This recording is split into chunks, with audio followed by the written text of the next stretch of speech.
नमस्कार दोस्तों, मैं स्वागत करती हूँ आप सभी का मेरे YouTube चैनल धर्म ज्ञान हिंदी कहानियाँ पर और आप सभी से अनुरोध करती हूँ कि आप इस कहानी को पूरा जरूर सुने ताकि इस कहानी के सारांश को अच्छे से समझ सके। तो बिना समय गवाए शुरू करती हूँ हमारी आज की कहानी। अगर आपको ये कहानी अच्छी लगे तो इस वीडियो को लाइक करके एक प्यारा सा कमेंट भी कर देना और ऐसी ही ज्ञानवर्धक कहानियाँ सुनने के लिए मेरे चैनल को सब्सक्राइब भी जरूर कर लेना। एक समय की बात है, किसी गांव में एक ब्राह्मण और एक नाई रहा करते थे। वे दोनों उस नगर के राजा के यहाँ नौकरी करते थे। ब्राह्मण तो राजा के दरबार में जाकर रोजाना भजन पूजन और हवन इत्यादि का कार्य किया करता था और वह नाई राजा और उसके दरबारियों की हजामत बनाया करता था। दोनों लोग राजा के दरबार में पहुँचने के लिए सवेरे साथ में निकलते और संध्या समय दोनों जने आपस में बोलते बतियाते हुए साथ साथ वापस आते थे। इस प्रकार उन दोनों में बड़ी गहरी मित्रता हो गई थी। एक दिन वे दोनों राजा के दरबार से वापस आ रहे थे तो बात करते करते उन दोनों में बहस छिड़ गई और वह बहस इतनी ज्यादा बढ़ गई कि उसने झगड़े का रूप ले लिया। दोनों मित्र अपनी अपनी बात पर अडिग थे। उन दोनों में से कोई भी एक दूसरे की बात को मानने के लिए तैयार नहीं था। नाई कहता मैं सही हूँ, वही ब्राह्मण कहता मैं सही हूँ। अंत में दोनों ने निश्चय किया कि वे कल सवेरे दरबार में पहुंचकर अपना अपना परामर्श राजा के सामने रखेंगे और इस बहस का फैसला राजा से ही करवाएंगे कि उन दोनों में से किसकी बात सही है। अगले दिन दोनों मित्र दरबार में पहुँचे और राजा के समक्ष अपनी बहस के मुद्दे को पेश किया। उनमें से ब्राह्मण का कहना था कि महाराज, परमात्मा के अलावा कोई किसी का अन्नदाता नहीं होता। हम मनुष्यों को धरती पर भेजने से पहले ही विधाता हम सबका भाग्य तय करके भेजता है।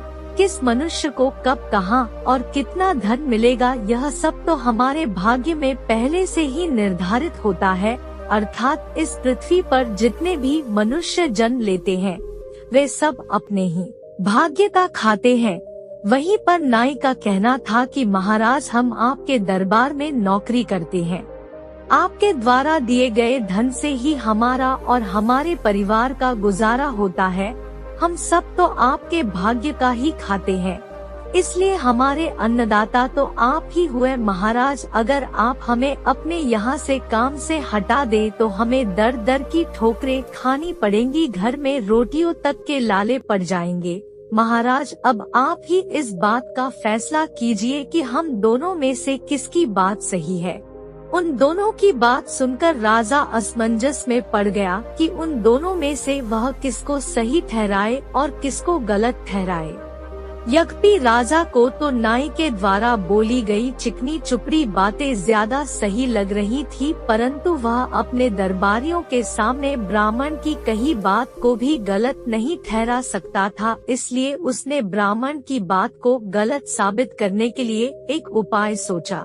राजा ने उन दोनों को अगले दिन दरबार में पेश होने के लिए कहा और जब वे दोनों मित्र अगले दिन सुबह दरबार में पहुँचे तो राजा ने एक पोटली उन दोनों के हाथ में थमाकर उनसे कहा कि इन दोनों पोटलियों में तुम दोनों के लिए कुछ खाद्य सामग्री रखी है। तुम दोनों अपनी अपनी पोटली लेकर नदी किनारे जाओ और एक दूसरे से कुछ दूरी पर बैठकर अपनी अपनी पोटली में रखे हुए सामान को निकालकर उसे वहीं पर पकाकर खाना। इसके पश्चात तुम दोनों दरबार में वापस लौटकर आना और मुझे बताना कि तुम दोनों को अपनी अपनी पोटली में से क्या क्या सामान मिला।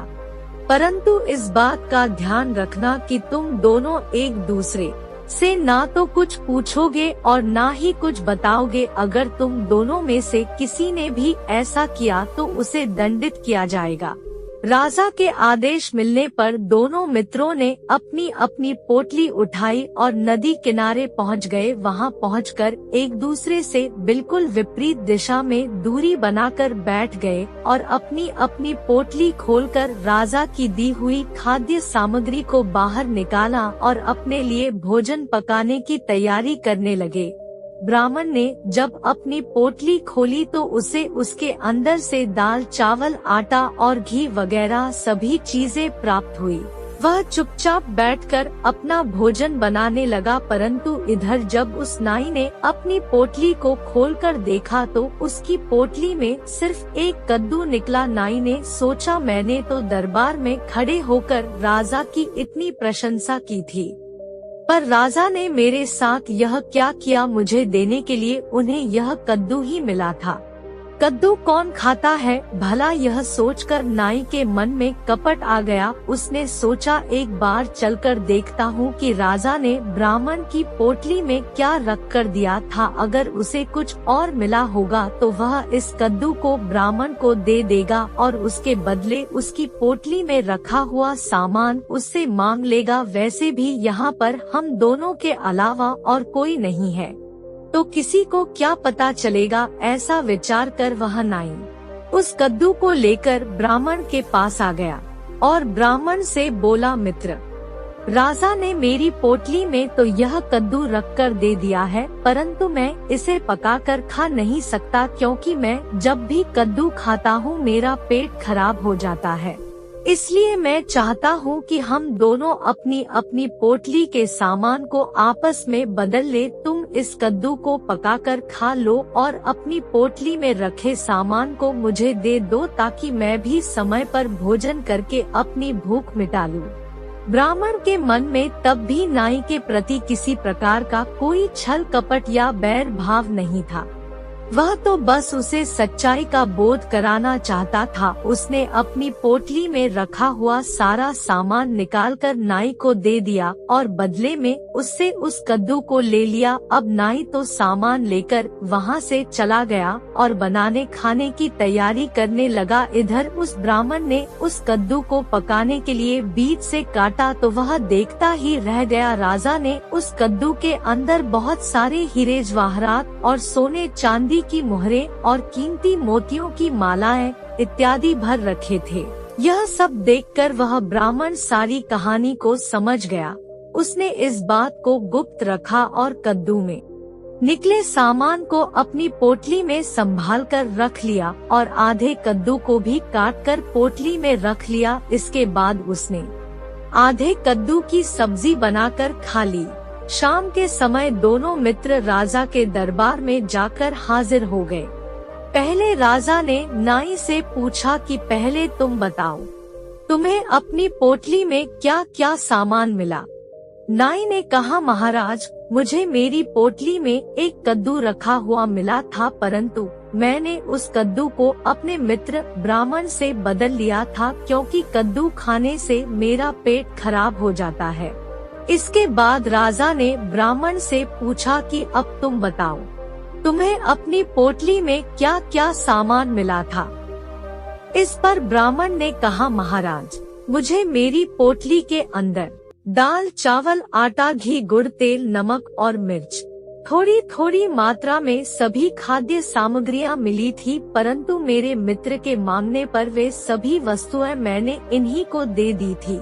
फिर ब्राह्मण ने अपनी पोटली में रखे हुए आधे कद्दू को निकाला और उसमें रखी हुई उन सभी मूल्यवान वस्तुओं को राजा को लौटाते हुए कहा, महाराज, मैं जानता हूँ कि यह सभी वस्तुएं आपने मेरे मित्र को दी थी, परंतु उसके भाग्य में इन सबको पाना नहीं लिखा था, इसलिए यह खजाना स्वयं ही चलकर मेरे पास आ गया। ब्राह्मण की बात सुनकर राजा ने मुस्कुराते हुए कहा कि मैंने इस बात को परखने के लिए ही ऐसा किया था, और आज मैंने यह मान भी लिया कि मनुष्य को जो कुछ भी मिलता है वह उसके भाग्य से ही मिलता है, और जिसके भाग्य में कुछ नहीं होता उसके हाथों से मिली हुई चीजें भी फिसल जाती हैं। मैं तुम्हारी खुददारी और ईमानदारी से प्रसन्न होकर यह सारा धन उपहार स्वरूप तुम्हें ही भेंट करता हूँ, क्योंकि तुमने निर्भय होकर सही और सच्ची बात कही थी, जबकि यह नाई लालच के वशीभूत होकर मेरी चापलूसी कर रहा था। इतना कहकर राजा ने वह सारा का सारा खजाना ब्राह्मण को ही दे दिया। तो दोस्तों, कैसी लगी आपको हमारी आज की कहानी, कमेंट में जरूर बताइएगा। मिलते हैं अपनी अगली वीडियो में ऐसी ही एक और नई कहानी के साथ, तब तक के लिए आप सभी को मेरा नमस्कार।